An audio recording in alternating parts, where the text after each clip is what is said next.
Hello everybody, मेरा नाम शिव मिश्रा है और आज हम लोग कोर्ट में हम देखते हैं प्रेजेंट टाइम में जो केसेस सबसे ज्यादा देखने में आ रहे हैं वो मैट्रिमोनियल पति पत्नी से रिलेटेड विवाद आ रहे हैं। ये बातें बिल्कुल सही है कि जो कानून ने महिलाओं के अधिकार के संबंध में जो लेजिस्लेचर है उन्होंने ढेर सारे एक्ट पास किए और देखा जाता है इसका सबसे ज्यादा मिसयूज भी किया जाता है।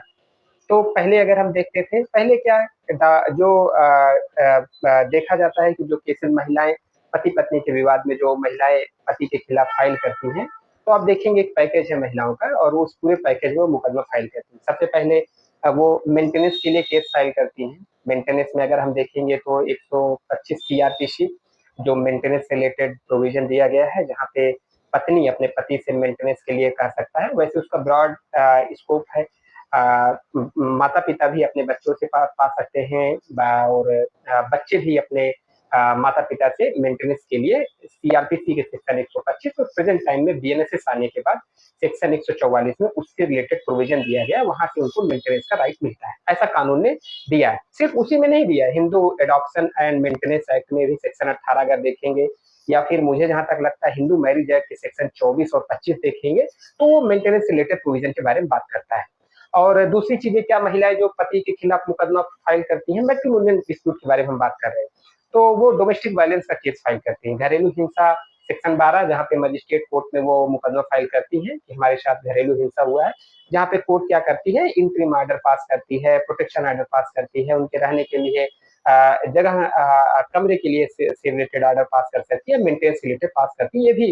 ये भी महिलाएं क्या करती हैं, पति और उसके ससुराली जनों के खिलाफ करती हैं। तो एक ध्यान देने वाली बात है कि इसमें ये सिर्फ पत्नी पति के खिलाफ नहीं कर सकती, ही प्रैक्टिकल अप्रोच में करती है। वैसे काउंटर केस के बारे में अगर मैं बताऊं तो काउंटर केस में जो पति के जो नंद होते हैं, मतलब पति की जो बहनें होती हैं, वो भी पत्नी के खिलाफ भी कर सकती है, ऐसा नहीं कि नहीं कर सकती। खैर, तीसरा केस है जो पत्नी पति के खिलाफ और उनके ससुराली जनों के खिलाफ करती हैं, वो दहेज वाले केसेस करती हैं। जैसे पहले आईपीसी के सेक्शन 498 ए और डोमेस्टिक और डाउरी प्रोविजन एक्ट के सेक्शन 3/4 में मुकदमे लिखाए जाते थे। प्रेजेंट टाइम में बीएनएस आने के बाद सेक्शन अगर आप 80 देखेंगे, 85 देखेंगे, तो इससे रिलेटेड महिलाएं क्या करती हैं, तो एक पैकेज है महिलाओं का, वो जैसे मैट्रिमोनियल डिस्प्यूट हुआ वैसे वो तुरंत फाइल करती हैं। तो देखा जाएगा, वैसे ये बातें बिल्कुल सही है, प्रैक्टिकल अप्रोच है कि जो महिलाओं को कानून ने ज्यादा ताकत दिया है और वो उसका मिसयूज करती हैं। तो कुछ चीजें आज मैं व्यवहारिक रूप से आपको समझाने की कोशिश करूंगा, जो आपको कोर्ट में नहीं मिलेगा, इवन दैट जजमेंट में भी नहीं मिलेगा। ये मिलेगा मतलब कम मिलेगा, या फिर टेक्स्ट बुक में नहीं मिलेगा। जो चीजें मैंने अपने एक्सपीरियंस से सीखा, जो मुझे ऐसा लगता सही, वैसे मैं हमेशा इस बात पे बिलीव करता हूँ कि मैट्रिमोनियल डिस्प्यूट को आपसी सुलह समझौता से ही समाप्त कर लेना चाहिए, खत्म कर लेना चाहिए। क्योंकि ठीक है, बातें बन रही, अच्छी बात नहीं, बातें बन रही, आप लोग अलग अलग रहिए। अच्छा, कोर्ट भी ऐसा ऐसा करती भी, ऐसा नहीं है, ठीक है, देख, लेकिन उसका स्कोप बहुत कम है। जैसे क्या कोर्ट करती है, मीडिएशन में भेज देती है फाइल, तो उसका मेन पर्पज है। हाई कोर्ट में भी मीडिएशन होता है, डिस्ट्रिक्ट एंड सेशन कोर्ट में भी मीडिएशन है, तो मीडिएशन के लिए फाइल भेज दी जाती है कि दोनों लोग आपस में बात करके करवा ले। और ऐसा करना भी चाहिए, लोगों को ऐसा प्रमोट करना चाहिए, और या जो एडवोकेट्स होते हैं उनको भी मीडिएशन काउंसलेशन के लिए, काउंसिल के लिए प्रमोट करना चाहिए। तो कुछ चीजें लाने, बिल्कुल सही बात है कि पत्नियों को ढेर सारे अधिकार दिया है, पति को थोड़ा सा कम, पति इसमें सर्वाइव करता है। तो सीखने वाली बात क्या है कि आप, एक चीजें मैं आपको बताऊं, आपको देखने में ये लगता है कि महिलाएं परेशान है, लेकिन सच बात क्या है कि ये बातें मैं कहूंगा तो लोगों को लगेगा कि मैं पुरुष हूं, तो पुरुष मेल की तरफ से बातें कर रहा हूँ, पुरुष आयोग बनाना चाहिए, ऐसी कोई बात नहीं। जो चीज पेट के लिए जो चीज सही है वो चीजें हैं कि आपको ये बात ही समझना पड़ेगा कि जो मेन होते हैं, men are also as much victim of domestic violence. जैसे महिलाएं भी, डोमेस्टिक वायलेंस महिलाओं के साथ होता है। सच बात यह है कि प्रेजेंट टाइम सिचुएशन में जो पुरुष लोग होते हैं, जो मेन होते हैं, मेंस होते हैं, उन लोग भी डोमेस्टिक वायलेंस का शिकार होते हैं। ये सही चीजें जब आप फील करेंगे तो आप ये चीजें कंसिडर करेंगे, लेकिन कोई बात उनकी सुनना नहीं चाहता, कोई, but no one want to hear that. Every time a man tries to talk to police, जब भी वो आदमी किसी पुलिस से बात करना चाहता है, फैमिली मेंबर से बात करना चाहता है, या फिर अपने परिवार से बात करना चाहता है या फिर ससुराली जनों से बात करता है, तो सब लोग यही कहते हैं कि आप अपने अंदर सुधार लाइए, आप अपने अंदर बदलाव लाइए, आपको ऐसा करना चाहिए, आपको इस तरीके से करना चाहिए। सब लोग देश भर की बातें केवल पति की ही गलतियाँ निकालने में रखते हैं। ये बिल्कुल सही बात है, बट दैट जब आप एडवोकेट के पास भी जाएँगे तब भी एडवोकेट अच्छा व्यक्तिगत मैंने भी कई बार उनको यही सलाह दिया कि ठीक है, अपने अंदर चेंजेज़ लाइए, डेवलपमेंट लाइए, सुधार लाइए। लेकिन सच्चाई क्या है कि कोई आदमी उनको सुनना नहीं चाहता। ना वकील ठीक है, थोड़ा-सा ऑकवर्ड लग रहा है सुनने में, समझने में, बताने में भी। पुलिस भी उनकी नहीं सुनती। अगर कोई कंप्लेंट लिखा दिया गया है कि मैट्रिमोनियल डिस्प्यूट है और हमारी बात नहीं करे, पुलिस भी उन्हीं की साइड लेती है, महिलाओं की साइड, कानून ने भी उन्हीं की साइड लिया है, तो डेफिनिटली वो सारी चीज़ें हैं। डोमेस्टिक वायलेंस पुरुषों के साथ भी होता है, ये बातें बिल्कुल सही है। उनकी भी अपनी पर्सनल लाइफ एंड लिबर्टी है। जब आप देखते हैं पत्नी आती है, मैंने ये चीज़ें फ़ील भी किया, देखा भी है, जिनकी मैट्रिमोनियल डिस्प्यूट होता है, उसमें पति भी बहुत सर्वाइव करते हैं। वो लोग भी मेंटली बहुत परेशान रहते हैं, फाइनेंशियली बहुत परेशान, क्योंकि भाई उनका जितना इनकम है उससे ज़्यादा, क्योंकि पत्नी देखिए, पत्नी अगर उनकी शादी हुई है, चाहे किसी की भी पत्नी हो, जज की भी पत्नी हो या मेरी भी पत्नी या किसी की भी पत्नी है, उसको मेंटेनेंस अच्छा, मेंटली जब कोर्ट पास करती है तो वो कोई बहुत टेक्निकल नहीं होती कि कानून के हिसाब से देखेंगे, नहीं, नहीं। वो उनको मेंटेनेंस देना सोशल जस्टिस के प्रिंसिपल से मेंटेनेंस का कानून है। तो देना आप मान के चलिए, इसको आप ऐसा ही समझ ही लीजिए कि मेंटेनेंस आपको देना ही देना पड़ेगा। ऐसे ग्राउंड उसमें दिया गया है कानून में, लेकिन बहुत डिफिकल्ट है। जब कोर्ट ऑर्डर पास करती है तो कोर्ट लिबरल अप्रोच रखती है, सोशल जस्टिस के प्रिंसिपल से काम करती है। जनरली जो महिलाएँ जो एप्लीकेशन दी रहती है मेंटेनेंस की, उसमें कोर्ट पति को डायरेक्ट करती है, पति को ऑर्डर देती है कि महिला का भरण-पोषण करें। तो ये चीज़ें हैं, तो पति का है, पति बेचारा पैसा दे रहा है उनको, पति बेचारा घरेलू हिंसा में अगर ऑर्डर पास हो गया, उसका ऑर्डर का कंप्लायंस कर रहा है, 144 बीएनएसएस में ऑर्डर का कंप्लायंस करा रहा है, 125 सीआरपीसी में अगर किया गया उसका कंप्लायंस करा, बेचारा सब चीज़ें वो कर ही रहा है, बिना किसी क्योंकि भाई देखिए डिस्प्यूट है तो कौन चाहता है? ना चाहते तो मेंटली भी परेशान है, फाइनेंशियली भी परेशान है। अच्छा, अगर वो क्रिमिनल प्रोसीडिंग जो मैंने आपको बताया 498 ए वाला सेक्शन 80 वाला प्रेजेंट टाइम में, तो वो बेचारा अपना अपना उसमें भी परेशान है, क्रिमिनल केस फाइल कर रहा है, फेस कर रहा है, हर तारीख पे जा रहा है। तो ये भी एक चीज़ है। अच्छा, इसको थोड़ा-सा ये चीज़ें हैं कि मैंने आपको बताया कि पति भी जो आदमी लोग भी हैं, महिलाओं की तरह वो भी घरेलू हिंसा का शिकार महिलाएँ की तरह पुरुष भी होते हैं, ये बातें बिल्कुल सही हैं। दूसरी चीज़ें क्या है कि अगर आप देखेंगे प्रोसेस इज़ पनिशमेंट, ये बातें बहुत अच्छे से समझ लीजिए। क्रिमिनल केस दर्ज हुआ, तो क्रिमिनल केस काफ़ी लंबा समय तक चलता है। ईच एंड एवरी डेट जो डेट होती है उसमें आपको थ्रू काउंसिल या फिर पर्सनल अपीयर होता है, तो आदमी अपना सब काम छोड़ के उस जगह पे देखता है। अच्छा, जो ये जो केस है, जो 498 ए आईपीसी है या प्रेजेंट टाइम में 80 बीएनएस है, ये सब नॉन कंपाउंडेबल ऑफेंस है, काउंटेबल ऑफेंस है, और ये मजिस्ट्रेट ट्रायल केसेस हैं, तो डेफिनिटली क्या होता है कि ईच एंड एवरी डेट जो है उसमें आपको आना पड़ता है। अच्छा, एक चीज़ अगर आप देखेंगे, मैं अभी अभी मैं देख रहा हूँ कि वैसे हर जज बहुत अलग-अलग अप्रोच रखते हैं, लेकिन जो बेल जब आप कराने जाते हैं तो सरेंडर कराते हैं, सरेंडर कराने के बाद 6-6, 8-8, 10-10 डेट देते हैं। वैसे ठीक है, सुप्रीम कोर्ट का डायरेक्शन है कि पति-पत्नी के बीच में समझौता करा जाए, लेकिन देखा जाए कि एक बेल प्रिजम्पशन ऑफ इनोसेंस हर 21 पर्सन के साथ है, लेकिन बेचारा वो सरेंडर करता है, 10 दिन की डेट लगाती है कोर्ट, मेडिएशन के लिए भेजता है, 3 महीने फाइल मेडिएशन में रहती है, वो बेचारा आता रहता है, सरेंडर करता है, फिर बढ़ता है। तो मतलब एक बेल कराने में उसको कभी-कभी एन एवरेज अगर आप देखेंगे 6 महीने, 8 महीने लग जाते हैं। 8-8 महीने लग जाते हैं, वो पर्सन सिर्फ सरेंडर कर रहा है, बेल उसको परमानेंट बेल ही नहीं मिलती। वैसे इसका एक रिलीफ मैं आपको बताऊँ, आपको एंटीसिपेटरी, वैसे हम लोग यही करते हैं कि वो मजिस्ट्रेट के यहाँ सरेंडर जब आप करते हैं, सरेंडर करने के बाद आप अंतरिम देते हैं, फिर कोर्ट फिर स्टैंड करती है, फिर सरेंडर करते हैं, फिर अंतरिम देती है, फिर ऐसे-ऐसे 6 डेट, 8 डेट, 10 डेट कोर्ट दौड़ाती है। उसके बाद फिर रेगुलर बेल देती है। वैसे कोर्ट का ऑब्जेक्ट ये है कि दोनों लोगों में बातें बन जाए, लेकिन सही-सही क्या बातें हैं, डिस्प्यूट है इसलिए बनना ही नहीं है। तो क्लियर बातें हैं, लेकिन एक बेल लेने में भी उसके लिए परेशानी है, तो प्रोसेस क्या है, उसके लिए पनिशमेंट है। मैं आपको अच्छा, पनिशमेंट भी कैसे है? हमेशा उसको आना है, क्रिमिनल केस है, बिल्कुल सही बात है। दूसरी चीज़ें क्या है कि कि अगर कोई ऑर्डर कोर्ट ने पास कर दिया, जैसे मैंने बताया भी, तो उसको उसको कंप्लायंस करना है। और तीसरी चीज़ें क्या, अगर आप देखेंगे कि इस सिचुएशन में अगर कोई पारिवारिक विवाद होता है, अगर प्रोसीडिंग पति-पत्नी के बीच में मुकदमा कोर्ट में आता है, तो उसमें सब लोग पति का बेनिफिट करते हैं। मैं अपनी व्यक्तिगत बताऊँ, एडवोकेट या डेफिनिटली मैं भी ऐसा हूँ, ऐसा नहीं कि मैं दूसरे से अलग हूँ। तो एडवोकेट को अपनी फीस चाहिए, वो भी चाहता है सब लोग उलझे रहें। और दूसरी चीज़ जजेस भी मैं आपको सच बताऊँ, उनका जो व्यू होता है वो अच्छा, कानून ने ऐसा बनाया है कि महिलाओं को फेवर इन द सेंस महिलाओं के प्रोटेक्शन के लिए ज़्यादातर कानून है।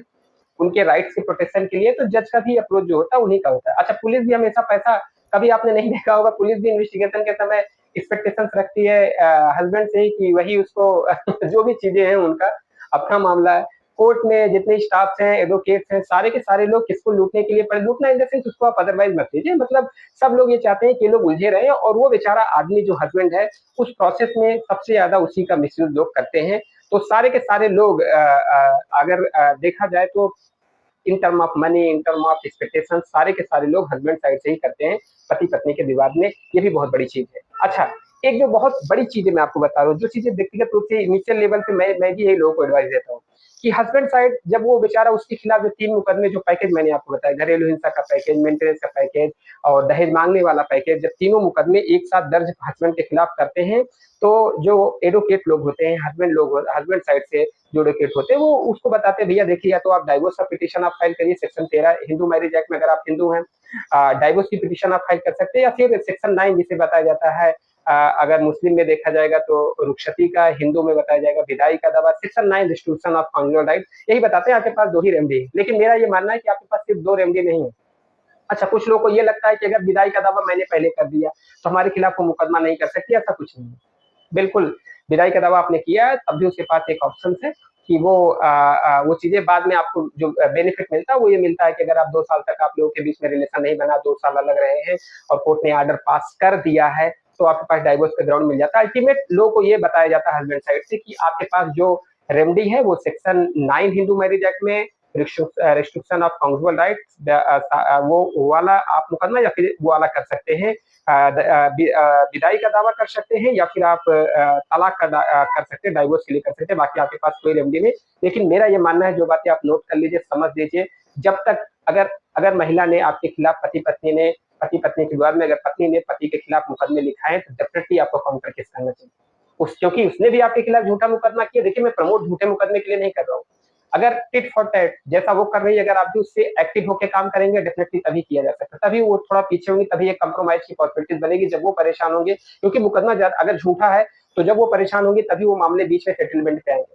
तो अगर उन्होंने किया तो आपको भी क्रिमिनल केसेस जो है उनके अगेंस्ट में करना चाहिए, उनके फैमिली मेंबर्स के खिलाफ। बिल्कुल, देखिए मैं ऐसा प्रमोट नहीं कर रहा हूँ, हर केस के फैक्ट अगर ऐसे लगते हैं, अगर आपकी, क्योंकि डेफिनेटली ऐसी नेचुरल बात है, पति पत्नी के बीच में है तो पत्नी का जो भाई है वो भी कभी ना कभी उसको डांटा होगा, मारा होगा, तो एक तरीके से ऑफेंस है। अगर पत्नी का कोई फ्रेंड होगा उसका, तो डेफिनेटली उसके खिलाफ भी आप कीजिए केस, उसने भी उसके साथ कभी मिसबिहेवियर किया होगा, उसको कोई सामान लिया होगा, या ससुराली जन वाले दहेज मांगे होंगे, दहेज लेना देना दोनों ऑप्शन है, तो ये भी एक कैटेगरी होती है। तो इन सब चीजों में आपको क्रिमिनल केस उनके अगेंस्ट में भी फाइल करना चाहिए। एक चीजें और, जो चीजें आपको बिल्कुल अच्छे से समझ लेना चाहिए कि husband and his relative can also able of civil and criminal remedies against the wife and her relatives। बिल्कुल क्लियर बातें मैं आपको बता रहा हूँ, ये बातें आपको हमेशा करना चाहिए। सिविल केस आप उनके खिलाफ डैमेजेस के लिए कीजिए, लॉ ऑफ टॉर्ट में कीजिए, मैं इसके बारे में एक बार और बहुत अच्छे से आपको डिस्कस करके बता दूंगा कि इसको आपको डेफिनेटली डैमेजेस का सूट आपको फाइल करना चाहिए, और आपको उनके खिलाफ भी काउंटर केसेस फाइल करना चाहिए। ये केवल सेक्शन 9 और विदाई का दावा और ये आपका तलाक पे ही आपको लिमिट नहीं रखना है। एक चीजें जो मैं आपको ये बता रहा हूँ कि लोगों को ये लग रहा है कि इंडिया में ही, ये बातें बिल्कुल सही है कि इंडिया का कानून ये है कि उसमें महिलाओं के अधिकार के लिए के ओरिएंटेड से बना है, ज्यादा उनके प्रोटेक्शन बनाया गया है। तो अगर आपको ये लगता है सिर्फ इंडिया में ऐसी चीजें, तो नहीं, ग्लोबल लेवल पे भी यही कंडीशन है। कई लोग बताते हैं, कई लोग को ये समझ में आता है कि भारत का कानून ही महिलाओं के पक्षधर में है। अच्छा, ज्यादा ज्यादा ज्यादा मैंने इंडिया के बाहर के कानून को ज्यादा नहीं पढ़ा, लेकिन जितनी चीजें देखा है, हर एक कानून में, हर एक देश के भी कानून जितने हैं, चाहे एनआरआई के कुछ लोग का मैंने केस लॉ जजमेंट पढ़ा है, तो ऐसा नहीं है कि चाहे यूके, यूएसए, आपके जितने भी डेवलप कंट्री, वहां पे भी पत्नी को ज्यादा अधिकार दिए गए हैं मेल के अपेक्षा। तो ये चीजें हैं। और दूसरी चीजें, रही बात मेंटेनेंस में, तो शादी, अब रही बात आपको इससे बचाव क्या है, तो शादी बहुत सोच समझ के कीजिए।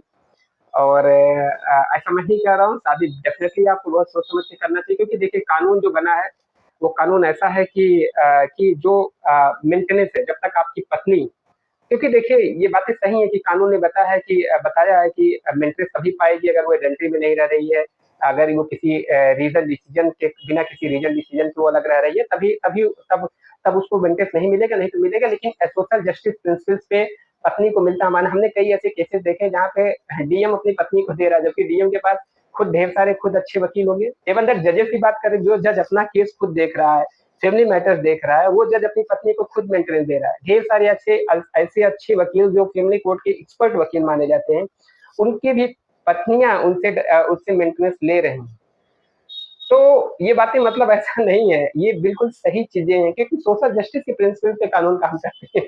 तो जो चीजें हैं कि पत्नी को मेंटेनेंस तब तक मिलता है जब तक वो मर ना जाए। अगर उसकी डेथ हो जाए तभी आप बच पाएंगे, या फिर जो मोटे मोटे अप्रोच में, जो बड़े बड़े अप्रोच मैंने बताया, या फिर आपकी पत्नी दूसरी शादी कर ले तब। कई लोगों को ये लगता है कि डाइवोर्स हो गया, अगर आपने तब भी सुप्रीम कोर्ट की ऐसे जजमेंट है कि डाइवोर्स होने के बाद भी अगर पत्नी को सरवाइव करना है, पत्नी अगर नहीं सरवाइव कर पा रही, तब भी हस्बैंड को देना पड़ेगा। अरे आपने परमानेंट एलिमनी एक ही बार में दे दिया, आपने सेटलमेंट करा लिया, सब कुछ आपने करा लिया, फिर भी जो सुप्रीम कोर्ट का जो अप्रोच है, जो सीआरपीसी 125 के जो ब्रॉड इंटरप्रिटेशन है, या 144 बीएनएसएस का जो मेन ऑब्जेक्ट है, अगर डाइवोर्स होने के बाद भी अगर पत्नी सरवाइव नहीं कर पा रही है, और तब भी पति को उसके मेंटेनेंस उसको देना पड़ेगा। तो आपके लिए जो अच्छा मेंटेनेंस कितना देना पड़ेगा, दो चीजें आप समझ लीजिए बातें। अगर थोड़ा सा चीजें ये है कि जैसे मान लीजिए कोई लड़की है जो पत्नी है, वो किसी पुअर फैमिली से बिलोंग करती थी, बहुत पुअर, मतलब पुअर इन द सेंस वो लोअर मिडिल क्लास फैमिली से बिलोंग करती थी। उसके घर वालों ने उसकी शादी एक रिचेस्ट फैमिली के साथ कर दिया। तो अब उसको मेंटेनेंस किस लेवल पे मिलेगा? अब आप तो कहेंगे कि वो तो गरीब थी, तो गरीब नहीं, तो जिस जो जो हस्बैंड की जो लिविंग स्टाइल है, जैसे वो लोअर मिडिल क्लास, उसकी वहां पे सपोज दैट एग्जांपल के लिए मैं बता रहा हूँ, अगर वो 4,000 5,000 रुपए मंथली में उसके ऊपर वो अपनी लाइफ को बहुत अच्छे से एंजॉय कर रही थी, अपनी बेसिक नेसेसरीज को पूरा कर रही थी शादी के पहले। शादी होने के बाद वो किसी रिचेस्ट फैमिली के यहाँ गई, जहाँ पे ढेर सारे उसके पास बंगला, ढेर सारे इंडस्ट्रीज है, ढेर सारी चीजों का मालिक है। तो अब उसकी जो मेंटेनेंस होगी ना, वो मेंटेनेंस वो 4-5 हजार रुपए नहीं होगी, वो मेंटेनेंस उसकी उसके जो ससुराल का जो लिविंग स्टाइल है उस पे हो जाएगी। तो गरीब महिला अगर किसी अमीर आदमी के साथ शादी कर लेती है, तो अमीर जो हस्बैंड होगा उसकी लाइफ स्टाइल का खर्चा उसको मिलेगा। हो सकता है कोर्ट 5 करोड़ रुपए उसको परमानेंट एलिमनी दे दे, हो सकता है कोर्ट उसको 1.5-2 लाख रुपए महीने का एक्सपेंडिचर अलाउ करे। कोर्ट केस के फैक्ट एंड फिगर्स को देखता है, लेकिन आपको समझने वाली बात है कि भले वो गरीब थी, लेकिन जैसे उसकी शादी पति के साथ हुई, तो उसको उसी क्राइटेरिया में मिली। तो ये चीजें आपको सोचने समझने वाली बातें हैं। इसलिए अच्छा, शादी जब आप करिए तो शादी ये कोशिश कीजिए कि अगर पत्नी कमा रही है तो उसी स्टैंडर्ड से कीजिए, कि जिससे मेंटेनेंस इन द फ्यूचर आपको उसी रेशियो में मिले। क्योंकि अगर पत्नी खुद कमा रही है तो ठीक है, दैट्स इट। अगर क्योंकि जो रेशियो है वो रेशियो उसी हिसाब से रहेगा।